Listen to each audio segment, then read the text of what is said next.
It's not your wardrobe, it's your pants drawer. Get the fuck out of here. And we'd worked so hard in that last year at Upton Park to get into the Europa League, to then get knocked out in the qualifiers by a nobody team, let's be frank here. If there is any Astra Guru fans listening, A, tell us how badly we butchered it, and give hey mail to George for saying your team is basically pointless. If you want George's address, like the video. We're not popular in wherever that team is from. I think it's Romania, isn't it? Jesus Christ. They're like the plague. You can't get... Well, they're like coronavirus. You can't get away from it. And... Man United fans are like the coronavirus. Matthew Lee 2020. Fucking quote.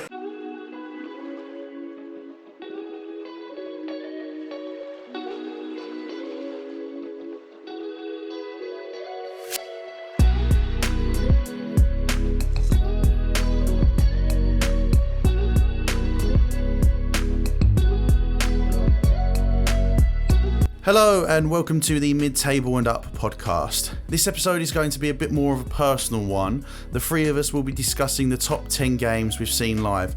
Please do comment down below, let us know the top 10 games you've seen live and what are the best ones. Whilst you're there, you might as well put your foot through the like button and subscribe, as well as follow us on Spotify, Apple Podcasts, along with Facebook, Twitter and Instagram. Our first co-host joining us today is no stranger to live football games. In fact, he loves them so much, he once pitched flying to Russia on a day's notice to watch the gigantic 2018 World Cup fixture that was Croatia v Denmark. It's Matthew Lee. You right, Matt? Absolutely. Thank you very much. It was a belter of a game, if you remember. I mean, it wasn't, but... It wasn't. No, it wasn't. It wasn't at all. All the goals were scored in, like, the first couple of minutes, weren't they? Something like that? It was a good first couple of minutes. We would have been jet-lagged slightly, I think. Just a little bit. We could have seen the first bit and then snoozed off. It would have been great, mate. I think you two just exposed yourselves for not being up for a good, No, I genuinely remember pitching that on the group chat, and I'm not going to lie, I did consider messaging the others and basically saying, should we get Matt, sectioned for this? Because... Well, I think the point is it was like a couple of grand this would have cost all in. Yeah. For a random group stage fixture, it might have been second round, I can't remember, but it was a bit of a nothing game, and it was like, no, we're not doing that. On a day's notice, you were like, I can get tickets and flights and stuff. It was mental. It was worth the offer, boys. I present opportunities in front of you guys, and if you don't fancy it, the game was a belt. No, it wasn't. No, it wasn't. I think both goals were scored in the first 10 minutes, weren't they? But yeah, okay. So our second co-host enjoys live games just as much as Matt. So much so, he spent the last couple of years commentating on Ipswich games for Hospital Radio. In his time commentating, Ipswich have been so poor, I imagine his listeners wish they were suffering with something terminal. It's our resident tracker boy, Simon Bartlett. You're right, Simon. Can I tell you a story? The first year I did it, we got told that 3 people had died while they were listening to Hospital Radio. Really? While our commentary was on. With that football that you were watching, I'm not surprised, mate. Yeah, in fairness, that first year wasn't too bad. It's since then it got worse and worse. Do you still get told if it happens? No, we don't. It's not like they don't just be like, someone died. Well, you can't. Yeah, it's not live stats. No, you present it with the possession. We don't have a key metric on it. Yeah. Fairness, there's nothing we can do. It's not our fault. The team is shit, is it? So very. You can only report what's in front of us. Yeah, exactly. Don't shoot the messenger. And of course, I am your final host, George Ellis. Along with my co-host, my love of live football games is so strong that even after Steven Gerrard destroyed my dreams in the FA Cup final, I still carried on torturing myself at West Ham for a further 12 years.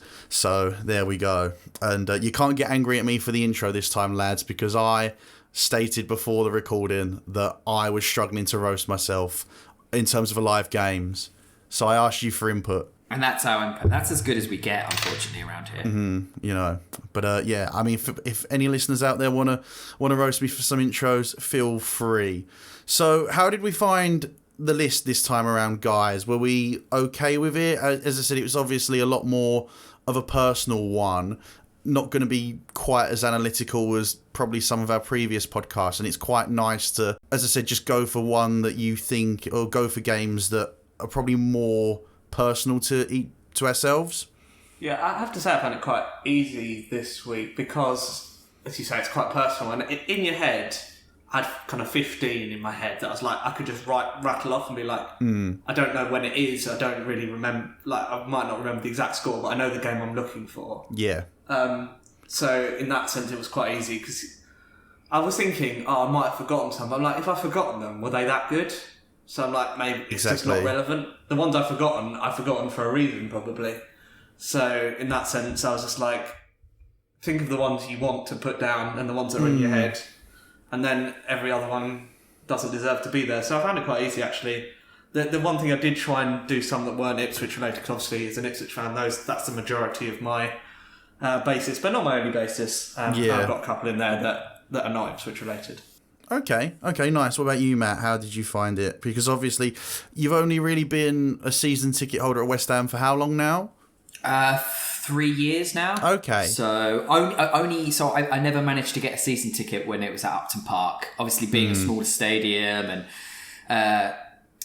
it was there was such a big waiting list for that. So, and obviously the retention rate was so high. But yeah, so I've only been a season ticket holder for 3 years. But I've got someone here that I think neither of you would be expecting, and I also think that there's someone here that probably they're not. I wouldn't like to label this as my greatest games I've ever seen live, because if you've followed West Ham at home for the last 3 years, you haven't seen the greatest.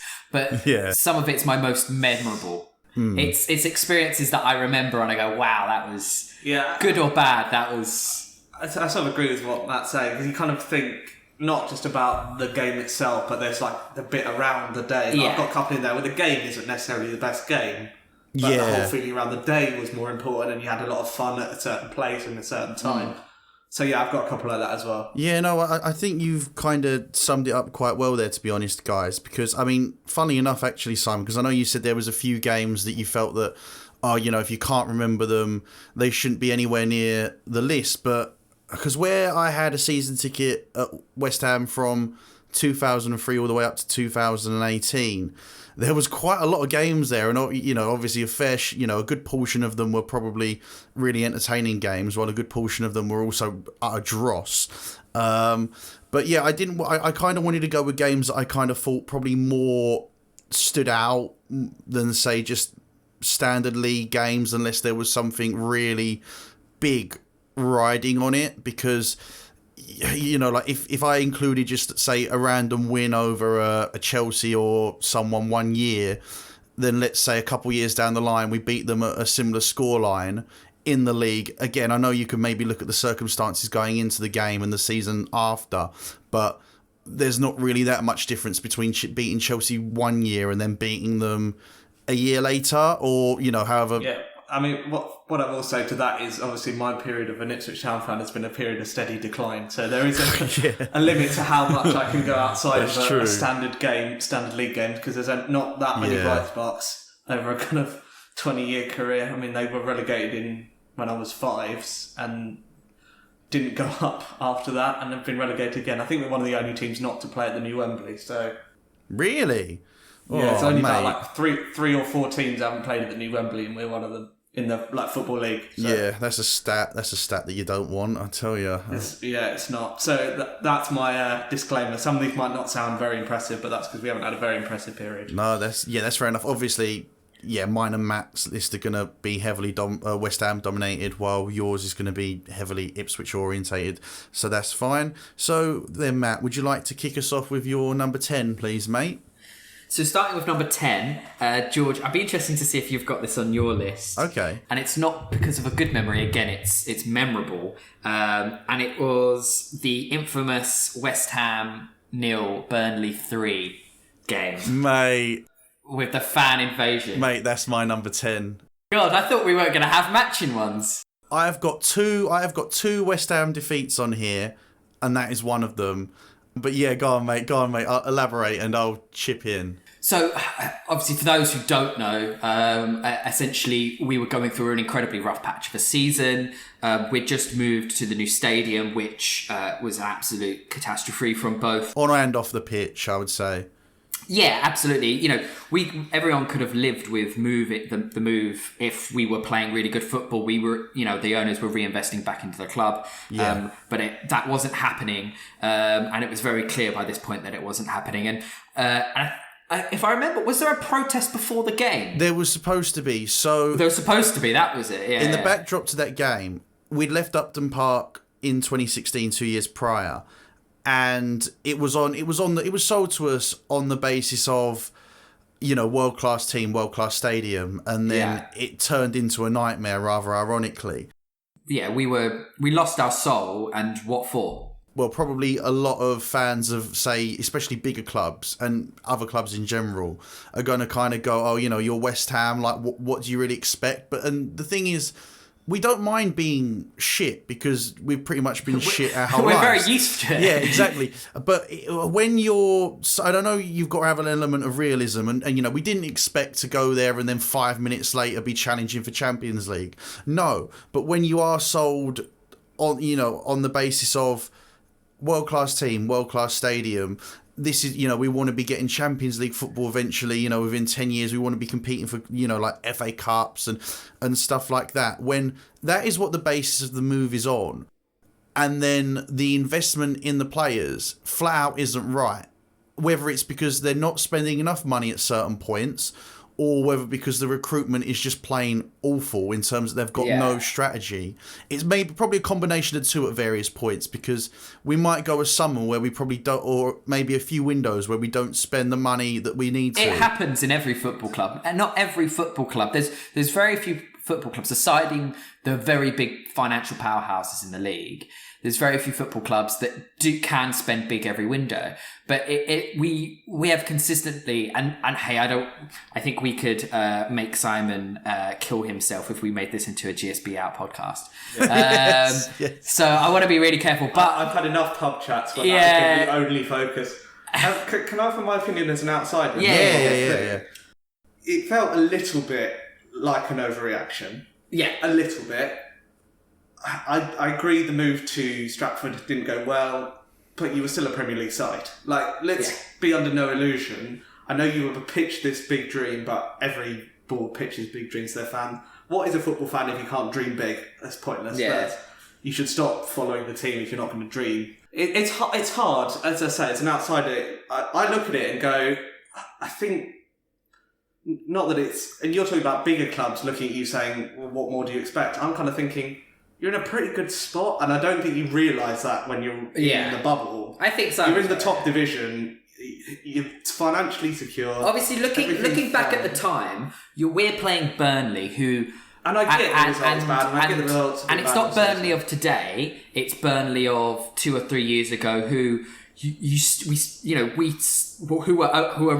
were a relegation rival at the time. And we were seriously looking relegation in the face. And...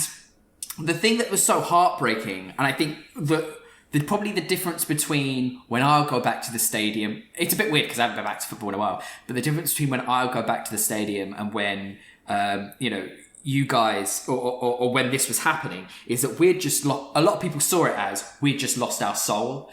And I can see that too. And I think people were more upset about that. People have been through the relegation. I think it was actually more to do with the handling of the move than it was about the football. Yeah, 100%. Because I think we could have got relegated at Upton Park and people would have been fine with it. Well, we did get relegated quite often at Upton Park and people were largely fine with it, I would say. The thing... I agree with Simon, though. It's very nice to say. We're still in the Prem, luckily. Yeah, like, don't get me wrong. We're not Bury. I think that's the point. Like, looking at it from the outside, it's... I think the thing with this particular incident was that, as Matt alluded to earlier, there was supposed to be a protest march in the way that it's run. And I, to be fair, and I know some people might agree with me on this, but I have said publicly, or not publicly, I've said to you guys before, I would rather probably have been relegated and still been at Upton Park than to be in the London Stadium because that's just how little I like it there. But there was supposed to be a protest march before that by a West Ham fan group. Yeah, and I'm not gonna name the group, but because I don't even think it exists anymore. But yeah, they basically just they I don't want to say bottled it, but they let everyone down in the sense that they were asking for donations from people, so people had coughed up money towards like things like like protest banners and whatever else you would need and stuff like that. And the club obviously got so worried about this protest that was supposed to take place on the Burnley game that about a week or so before the game, they invited the heads of this supporters group to the club to chat, and then once the chat was over, the supporters group have come out and then said, oh, we're cancelling the march now. And obviously people were not only like, we still want to march, but also some people were like, well, we put money into this, and where's that going to go now? So yeah, tensions were really high. And can I just ask a quick question? Do you condone what the individuals did on the day? Are we talking about the pitch invasion, or the protest out next to the pitch invasion and all of that went with it, that got the fine and got the rest of it? I just want to get your view of, was it justified? And I don't condone it, but I think in some ways it was necessary. Because that summer, and I know kind of in hindsight this hasn't really worked out now, but that summer they went out and spent big money to get Pellegrini in, and they went out and got big players for him. I think at that point he was the third highest paid manager in the Premier League, and I feel like that was off the back of that reaction. I think if the fans had say probably been a bit meager. I'm not saying it's 100% down to that pitch invasion, and I'm not saying that everything that happened on that day was the right thing to happen, because in some respects it is embarrassing, for sure. But I feel like even to this day, I feel like we're still kind of feeling the ramifications of that game to a certain degree. And obviously at the minute, it's still kind of an ongoing issue. On the day of this recording, we've currently sold Sebastian Haller and Robert Snodgrass. And as far as we're aware, there's no replacement for either of those players. And again, it's kind of the same old thing all over and over again. And I bet, to be honest, at least from a personal perspective, the board owners are probably happy there aren't fans there now, because especially with the sale of Dean Garner in the summer, again, it just that they're alleviated of all that what would be potential negativity. Because even though we're having a really good season, I feel all the credit really has to go to Moyes and the team. I feel like the board are kind of lucky that Moyes has worked. It's not because they're operating the football club the way that it should be operated. So George, let me ask you a question. If they lead on the team and they stick to the words that they said that they've touted us for years, and they get us to, let's say, because this to me is success in my next 10, 15 years of supporting West Ham, they get us to an FA Cup final, or they get us to they get us to finishing in Europa League points, because that to me is success.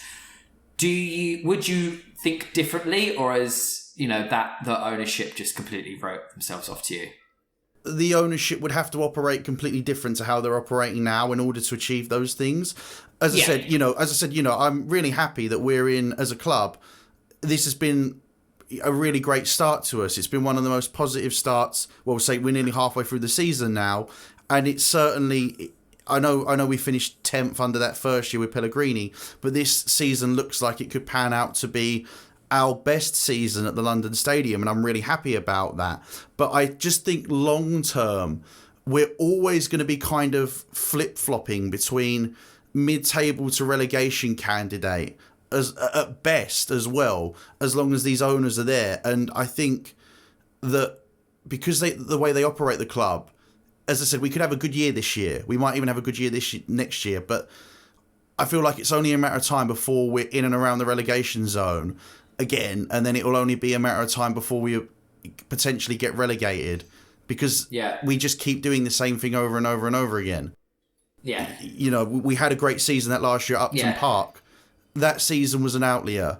This season could also be an outlier. That's the issue. And as I said, I'm not expecting us to compete for titles and stuff. That's not going to happen. But when you look at the kind of strides that clubs like Wolves, Leicester, even Southampton have made, and I know that at the minute we're above Wolves in the table at the time of recording, but as a club, they look so much more whole and like they've got a long-term plan in place. Whereas at the moment, our top scout is Souček. Simon, I hope your number 10's a bit more cheery, mate. This is one of my few that don't have Ipswich in either of the columns. It was when I was in Madrid for holiday and I saw Atletico Madrid beat Athletic Bilbao 4-0. Wicked. Yeah, it was a good game at Atletico, obviously, and Falcao scored a hat-trick on the day, and I'm fairly sure it was a perfect hat-trick. I'm going off memory with that one a bit. It must have been a few years ago now, 8-9 years, something like that. And it was just incredible, really, to kind of see that different atmosphere and how kind of different Spanish fixtures are compared to like the English fixtures, how kind of technical everyone is. See, Simeone's the boss of Atletico at the time, how defensively secure they are, but obviously to have this great centre forward in Falcao, who basically is the game breaker. Obviously you had to buy an Atletico shirt because you had to. I'm going to a game. You've got to back. So why? Let me ask you a question. Why Atletico and not Real? Was it just Real weren't playing that weekend? Right. Okay. Yeah, you're only there for a weekend. Fair enough. Yeah. Yeah. Would you have, if you had the choice, if they were both playing both day? Real. Yeah, obviously. You would go to Real. Yeah. But I think it's obviously like similarly to clubs in this country whereby two teams of the same city can't play at the same weekend because you've got policing issues and all that kind of stuff. You see, it's interesting because I would rather go and see Atletico if I had the option. For me, Atletico is like the more plucky younger brother of Madrid. I think certainly at the time they were, because it was before they moved into their new stadium. Yeah, of course. So it was it was a proper old-fashioned like stone kind of stadium. It's like 40,000, so it's not massive. It's kind of just a decent-sized stadium. This was before they won the league as well. So. And was it like a proper continental bowl style stadium, no roof? Yeah, no roof. Yeah, obviously, I mean, it doesn't rain in Madrid. It's Madrid. Yeah, of course. And it was like September, so it was like beautifully hot, and it was like, and obviously the games kick off match date there, so I think it was like an 8:00 kickoff, even though it was a Saturday. Yeah, so I was there with my cousin and my sister and my mum. Lovely. Yeah, and it was just, as I said, it's a real experience of going to a different culture, a different league. It's the only game I've watched abroad, and I'd love to watch more because I think it's fascinating just to see, like, live in the stadium, how the game is different, how the fans are different. Yeah. Obviously, you can't understand it because it's all in Spanish, but there's still that, but you still have that sense of raw passion and emotion. Yeah. And that's what is incredible about football and sport in general is it doesn't matter where you're from, it doesn't matter what you do. You go abroad, you can still sense the love of sport in general, and that was a real nice thing that even me as a foreigner could partake in that. Energy is energy. You don't need to speak the same language to feel that, so I'm all behind that. No, it's a really good one, Simon. I've also got... Yeah, that's a nice little shout. I don't know if Matt's the same as me, but I've never seen another football game abroad, so yeah, no, that is quite a nice little shout, to be honest with you. It varies it up. Yeah, absolutely. And I think it could only be mid-table because it doesn't involve Ipswich in some way, so it couldn't get much higher than that. Yeah, like at the end, because at the end of the day, obviously you wanted Atletico Madrid to win that game, but if somebody had said to you, "Oh, you can see," was it Bilbao? You can see them win 6-5 or Atletico nick a 1-0. Yeah, but I think I definitely had a bit of a soft spot for Atletico since that day because it's like you do. You almost feel like part of... It's like when you go around someone's house, you kind of feel like you've sat in their sofa and... Yeah, I just remember like we had to go in the middle of the day to pick up the tickets. It's just stuff like that, random memories of the day, and it was just... There's nothing like walking... Did they have turnstiles? Yeah, turnstiles. Yeah, it's something like walking through a different turnstile. I remember having to try and buy the tickets in Spanish. Like we went to like a guy, and it's just like... Can we have some tickets? Game. Or did you start reenacting it? Football. Nights. They see football. Yeah, so and obviously a packed, I think, was it called the Mestalla, the old, or was that Valencia? I can't remember. Whatever the old... I think Valencia's the Mestalla, yeah. But yeah, it was a real good experience and a good day. So my number 9, we can gloss over really, really quickly, is... So we've already talking about the West Ham Burnley game of the year previous. And then you move just one season ahead, and West Ham Burnley at home. The final score that day was 4-2. It's probably a pretty it's a game people just forget about. But for me, it was such an exciting game because I dreaded it, knowing that we lost 3-0 there the year before. And the final score was 4-2. And I think it was the first real experience or the first real demonstration of, of how defensively poor we were under Pellegrini. But with that being said, it was an exciting game. I brought, so it was me, my dad, and my cousin didn't come to that game. So I had a spare season ticket. I gave it to a friend from work. She came along, and it was her first football game. And it was 4-2. They went 1-0 up. We went 1-1 up. It was such an exciting game. You're up 1-1, Lee. What was that? You said we were 1-1 up. Oh, sorry. No, they went 1-0 up. 1-1. It was, and then in the end, we scored the final goal to make it 3-2, and then scored a last-minute goal. But super exciting game. I really, really enjoyed it, and for me, it was what football was about under Pellegrini. We were shit defensively. You know what's quite funny about that, Matt? I was actually at that game, despite the fact that I had given up my season ticket at that point as well. Yeah. I can't remember if we went and had a beer afterwards, though. I think we did. Yeah, I think we did. Yeah. It was a good game. Yeah, mate, 4-2. 4-2. Can't complain with that, to be honest with you. And as you said, given that we'd been done 3-0 by Burnley the year before, and it was absolutely dreadful, to come back, that was my first game since I gave up my season ticket. And a nice way to come back, for sure. We were 2-2. And it was like the 75th minute or something like that. And my dad turned to me and my dad went, "If we don't win this, I'm going to be disappointed." And then, we scored, and it was a really, really great game. So it sticks in my memory. It's my number 9. Yeah, you know what, actually, sorry, I know this is going to be going on a little bit of a tangent, but just a quick shout out to your dad, Les, the guy that knows me as the negative one. Yeah. Absolutely. Yeah, shout out to Les as well. Me and Les are mates. Yeah, no, my dad knows George as the negative one because we took you to one game against. Can I just defend myself in this story because it was against Man City. And your dad said to me... This wasn't Man City this year. This was Man City. This was Man City of 2018, something like that. So the year that it was one of the years they won the title anyway. And your dad's, maybe even 2019, and your dad's, and we were obviously relegation candidates for both those years as well. And your dad said to me, "Oh, what do you think the score will be today?" And my response was, to be honest with you, anything less than 3-0 is a good result.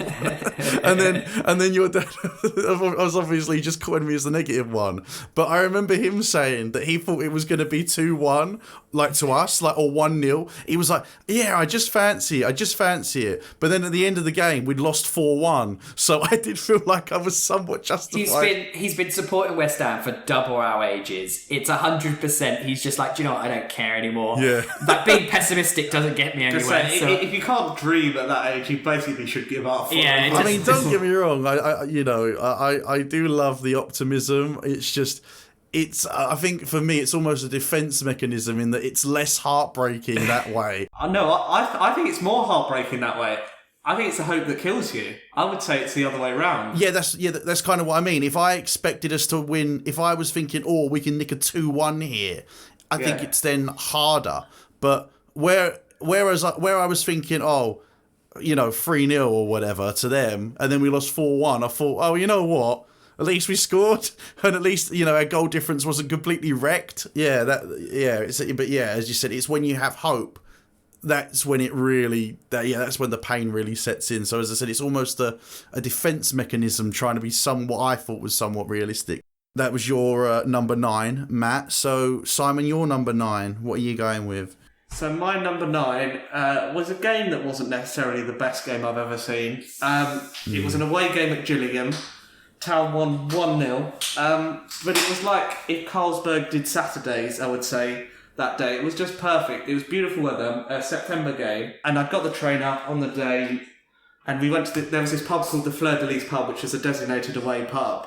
So many Ipswich fans there, like you couldn't get to the door. Like we'd taken up the whole of the street. So I had to go and get beers from an off licence that was next door to this pub. Oh mate, those are the best away days though. And then all the crowd just chanting like all day. And then you go into the stadium. We win the game 1-0. Kane Vincent-Young scores the winner with a header.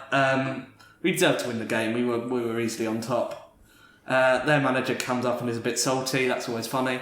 But then on the train back, I was on the same train as the town skipper Luke Chambers, who will have regretted that trip. And I think I spoke about this the other day when we were talking about players we'd like to meet. But yeah, he will have regretted that trip. He must. Why never did he get the the train? It's not like that. He's on better money than train money. Like, well, I think he must have got the team bus down that was going into London after the game. Yeah. So he's on the train into London, and obviously all the Ipswich fans had to go into London to connect out again to Ipswich. So they're all on the same train to Stratford, and he stayed on after Stratford. So yeah, all the fans just chanting at him, literally going through every song that had ever been written about the Ipswich team. They made him stand up if you hate the scum. That was good, and he stood up. To be fair, like he really solved it well, and he was. I think you've got to. Yeah, you've got to get involved, haven't you? And he took pictures with every fan that asked for one, and I had a lot of respect for him after that day. But yeah, and then I'd say it was just like the perfect day. It was just like everything about the day was just really enjoyable. And then I got home and Essex won the cricket as well. So it was just like a perfect day all together. Like if I could have picked that day, that would have been how it would have gone. And it was a great, and it's my only away win, which given how many times I've tried, it's a really damning stat. No, that is, I wouldn't, wow. I've done like 15 or 20 away games, and that's the only win I've seen. We very rarely score. I really should stop trying. But yeah, that's the only away win, and it, as I say, it was just a perfect day, and we wish we could go back to those days, because away days are really fun, and I think, because as I say, I've done a few. I've done a lot of northern ones as well. I've been to Sunderland, been to Newcastle. Yeah, I'm very jealous of you. There's just it's a different atmosphere, and everyone's obviously more, because you've had to travel. You've really there's no fair weather fans at away games. They don't exist. No one goes up to Newcastle unless they absolutely have to. Yeah, and you have to commit. And then, because I remember another away game I did, I went to Middlesbrough, I think, and I just met some random fans in a pub, and we just stayed with them all day. We're just drinking together, because they know you're not a fair weather fan. You just they know you're a proper hardcore fan, and then you can form friendships very quickly. So yeah, that's my number 9. Ipswich 1, Gillingham 0 at Priestfield Stadium. Although I will say it's the shittest away end you've ever seen. It looks like a genuine temporary stand. If you ever look at a picture of Priestfield, look at the away end. It's literally metal column, metal, scaffolding. Looks like scaffolding. So you almost penned in? No, there's enough space. It just looks like there's no roof on it, for example. Do you reckon they've done that intentionally, the club?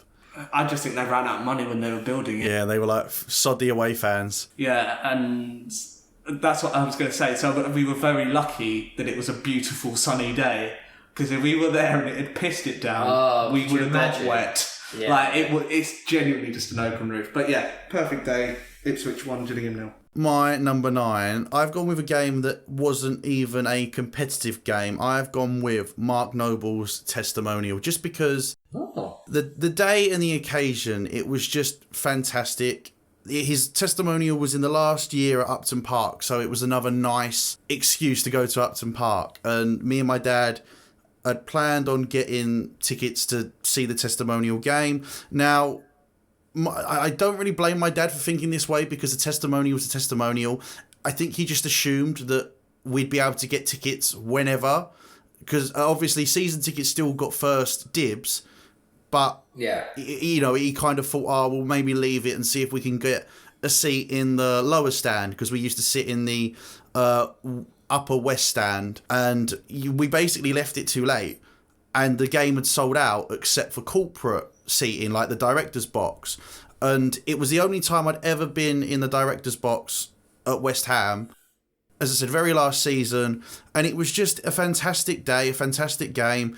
I got there, had like pie and mash and stuff for lunch, and got to meet Sir Trevor Brooking. So him and Billy Bonds were managing the teams that day, and they were out on the pitch like right before the game kicked off. And then where I was sat, as I said, it was in the director's box, and then I hear a little voice just behind me go, "Oh yeah, these seats will do. We'll just sit here." I can't, because Sir Trevor's seat was right at the very front of the director's box, and he's basically gone, "Oh, I can't be bothered to go all the way there. There's some empty seats here." I've just peered over my shoulder, and right next to me is Sir Trevor Brooking, and like the fanboy in me just sort of went crazy, and I was like, "Oh, can you sign my shirt, please? Can you, what was it like to win the FA Cup and score the winning goal?"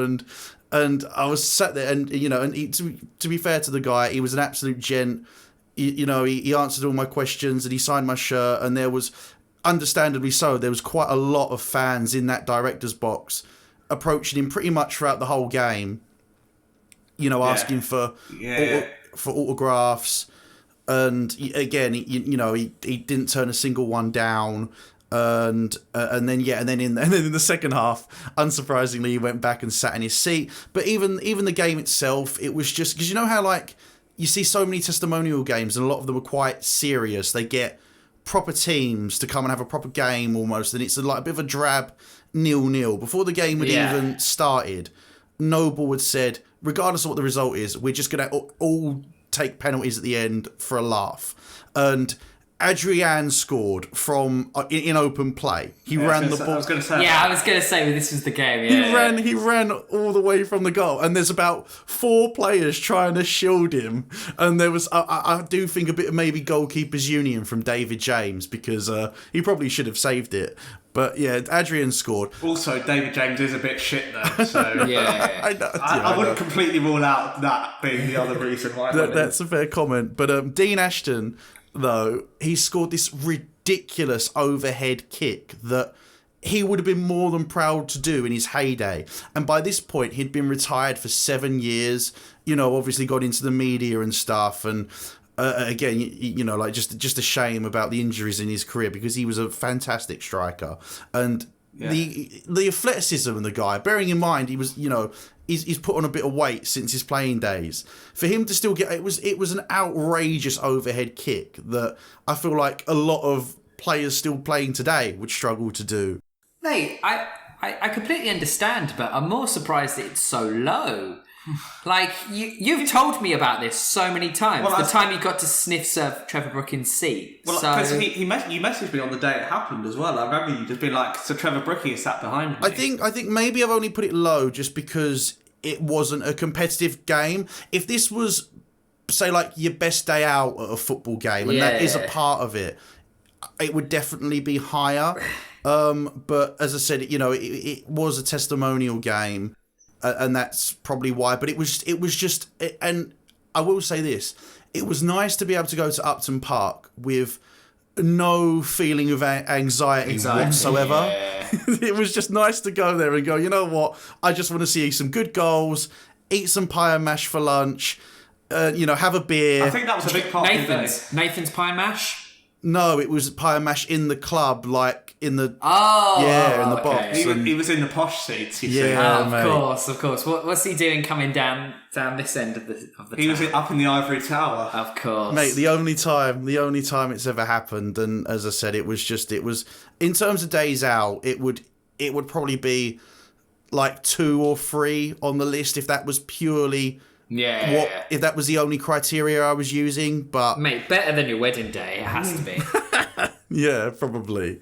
Am I going to meet Sir Trevor Brooking on my wedding day? Who knows? We can invite him. I'm going to say, I think we've got to try and sort that for you now. If you're not busy, feel free. Yeah, for the wedding that we don't have a date for. not even engaged yet, but yeah. Yeah. Put the date in your diary, Trevor, and be there. Absolutely. I figured it out. We'll just have the wedding at the London Stadium on a game day.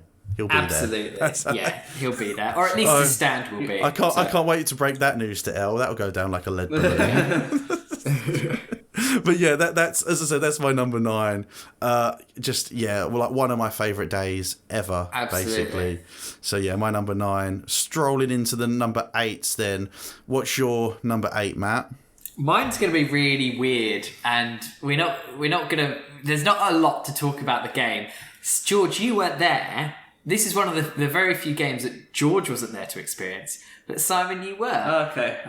You know what it is. Yeah. It's when West Ham played Atletico Bilbao. Second Bilbao game on the list, which is yeah, it was the second Bilbao game it is. And we lost the Betway Trophy, which is, I think we're the only team to invent a trophy that only we have lost. I've never won. But in all seriousness, it was a crap game. We played like shit, and it was the build up to. You said it was a crap. It was actually a decent game. It was 2-2. Like it was quite good football. Yeah. But we lost the game though. That's the issue. From a neutral perspective, it was on penalties. I'm going to be really honest. It was probably one of the most stressful experiences I've ever had in a stadium because I'd booked tickets. For some reason, I was an idiot. Don't ever do this. Anyone listening, don't ever do this. But I thought, it's a game. I'll invite a bunch of friends, and then some of my family wanted to come along. And I ended up coordinating tickets for like... You were basically a project manager of that game, weren't you? Mate, it was so stressful. I can't remember what I was doing that day, but when I said I wasn't coming, I bet you were fucking relieved, to be honest. Well, to be fair, you were going to be easy, because I could have given you true. a ticket and you'd have found your way in. Yeah, true. To be fair, actually, I could have chaperoned others, so yeah, you're probably right. And then the night out after was pretty bloody good. Yeah, the other thing I was going to say that was stressful for you was there were Bilbao fans amongst... that lot of ticket, and we were in the solid home end. Yeah. And that was a constant source of fear. Because I remember, George, me and you went to a friendly game at Portman Road where you were in your West Ham, and they were in shirts as well. I was like, someone's going to get thrown out here. Yeah. Like, because we got moved. I mean, you did that, didn't we? They're like, you can't sit here. So it was like, it was always a constant fear like the police are just going to come and take us away or something. But yeah, it was a fun game. I enjoyed it. I'll be honest with you. It was a good game. It was a good day out. Yeah. So, yeah. And there was some good drinks afterwards. Oh, mate, there was some cracking drinks afterwards. There's a great photo of Matt having to put on the Athletic Bilbao shirt, and he looks like he's thoroughly disgusted by the whole George, have you seen situation. that picture? Yeah, I have seen that picture. I don't blame you though, but you kind of know how I feel about wearing other teams' shirts. It doesn't go down well with me. Come on. I don't know what it is. It's just it's like I can't. It's probably one of the closest I would say I get to maybe even like an OCD. Like I feel that's not OCD. That's just having a weird preference.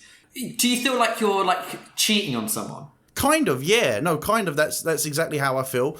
The thing is, I feel it with English clubs, but I could put on. Well, I have a Valencia shirt, and I put a Valencia shirt on regularly. I like foreign shirts. I mean, yeah. You said I've had like a Messi Barcelona shirt, but I think everyone had one of those, didn't they? Yeah, I mean... But no, like, to the extent of how kind of outrageous this issue is, when I was at work once, there was one of my colleagues, she never made tea for whatever reason. She was always busy and stuff. And on this one occasion... Where are you going? Hold on. Are we going off on a real tangent? What the fuck? Are you going somewhere with this? Let me just explain this story, because as I said, it kind of sums up the extent of how far I'm willing to take this. And this colleague, everyone in the office was like, holy shit, she's actually going to go make a cup of tea. So everyone was like, yeah, I'll have one. And I couldn't wait. I honestly couldn't wait. And then she brings me this cup of tea. It was in a Chelsea mug. I didn't drink it. To be fair, I don't know if I could do that. This is the thing. With English clubs, I can't do it. But if in clubs in other countries, I'd put a Frankfurt shirt on or an Ajax shirt on. I think Ajax shirts are lovely. I think I agree with Matt as well, because when I was a kid, certainly, I used to collect football shirts. Like You've got an amazing collection of shirts. Yeah, and some of them are really nice as well. I agree with English teams. Like, I don't really want to wear an English side shirt because I have an English team. And I don't have any foreign allegiance. They're not playing us every week. There's no rivalry. Like, Ipswich aren't in Europe, so nothing to worry about there. We're not going to play anybody good. Exactly. So, Might as well just enjoy it. Yeah. And mate, and in 30 years, when Ipswich is playing Real Madrid in the Champions League final, are you going to really give a fuck?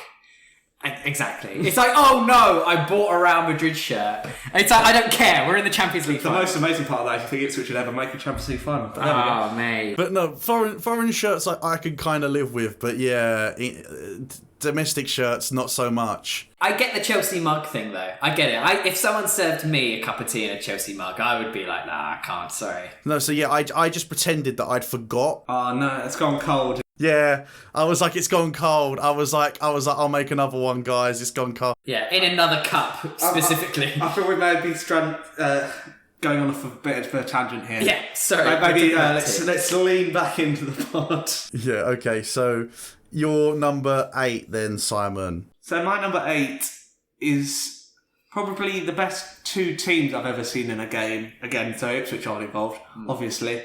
It was Liverpool 1, Chelsea 1. Which was about 2008 would have been, and it was Fernando Torres' home debut for Liverpool.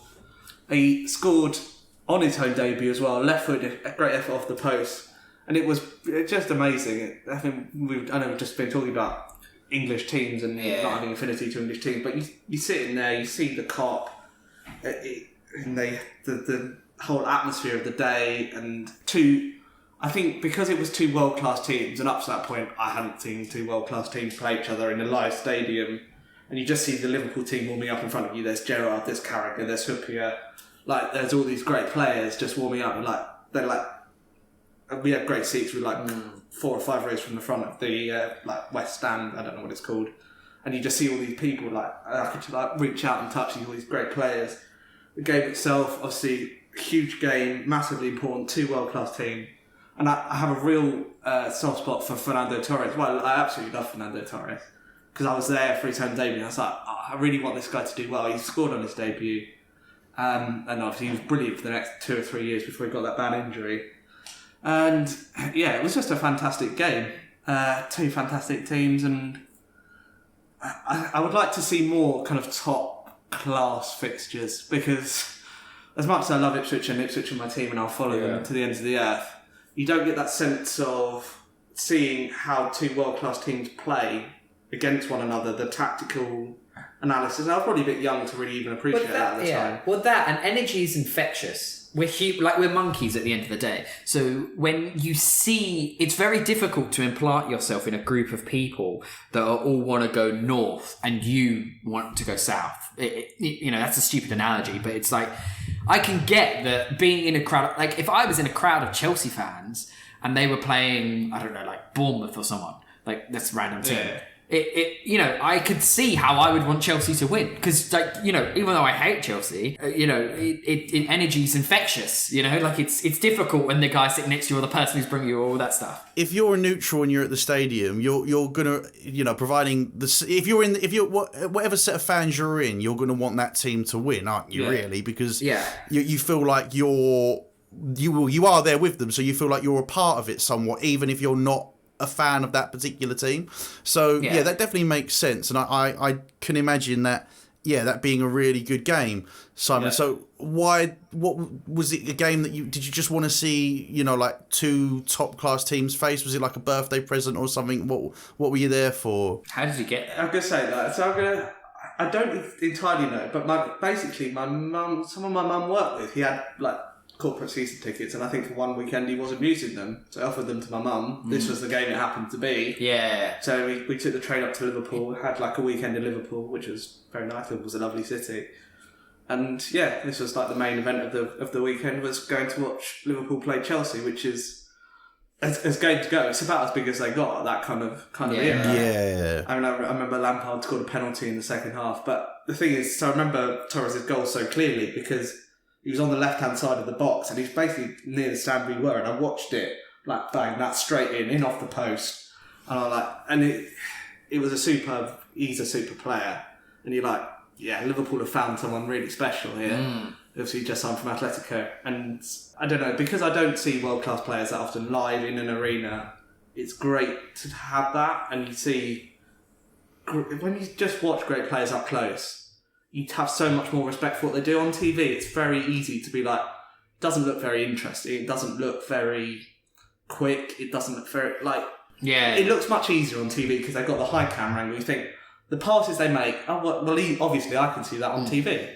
But when you're on kind of ground level and you're in the stadium, you're like, this is ridiculous. Some of these passes they're playing around, the vision they must have, the skill they have, massive respect for what they do. So no, it's a really good shout and one. Me nor George knew that. No, I didn't. No. Okay, so yeah, my number 8. I loved this game. I loved the day. It was a game that all three of us were at. One of 2 international fixtures I've got on here, and I've gone with England 2, Croatia 1 at Wembley Stadium. Yeah, we might as well discuss it. It's on my list as well. Number 3. It's my number 1. Wow. Okay. Nice. So, this is probably the one. This might be the one that all of us. I think it's the only game we've all ever been to together. Yeah, I know that me and Simon and me and Matt have been to games just each other. But yeah, so that game, obviously that summer before you got to the World Cup semi-final, lost the game 2-1 to Croatia. First ever year of the Nations League tournament. If we won that game, we would top the group, and it was just a great day out, really. If we'd lost that game, we would have got relegated. Yeah, that was what was incredible. That it was there was so much riding on it. It was so good. And I'd also like to add, it felt like we'd just come off a World Cup, which was the first generation of what I would call a New England setup, which definitely was around people really just being a lot more positive around the England boys and not having this really negative, destructive demeanour about them. Well, so from my memories of the game, so we went 1-0 down. We completely dominated for an hour, and Kramaric scored this deflected goal, quite a lucky goal. Then we scored the equaliser. I think it was Jesse Lingard. It was Lingard, yeah. And that was about the 80th minute. And the atmosphere in the ground was electric. I don't know, it's so hard to quantify it. But I was genuinely like, there is no way England don't win this game. Yeah. The ground is so expectant. The ground is so positive about what's going to happen. You just felt it. It was coming. I've never felt 85,000 people like that charged. It was electric. It for me, it's what the Euros hopefully will feel like next year on steroids. Like just insane. Yeah, I think it's just that sense of anticipation. Like the crowd knew something was going to happen. Yeah. And then that ball came in, Chilwell knocked it into Harry Kane. Harry Kane put it in the back of the net. And then obviously we're into the semi-final. And it was just that roar of emotion. And I think it's probably the best atmosphere of a game I've ever been in. I wouldn't go that far for me, but it was definitely the best atmosphere of an England game I have ever seen. 100%, not even close on that front. I think there's maybe 2 or 3 games for me that maybe top it in terms of atmosphere that I've been to, but yeah, that England game, that was the best atmosphere I've ever seen at an England game at Wembley. It's especially true when you think about England often gets criticised for having a poor or a lesser or a poorer atmosphere because, of course, these people aren't next to each other the other day. They don't know the songs, all that sort of thing. And it was amazing that so many, anyone that has a season ticket, you get to know the people around you, right? Yeah. And you get to learn the songs and all of that sort of thing. It was amazing because it was the first time any of these 90,000 people have been together, really. And it was just... Everyone was singing this. It was so just anticipation, and it was Harry Kane last minute. It was wicked. It was beautiful. And then we went out and got smashed afterwards.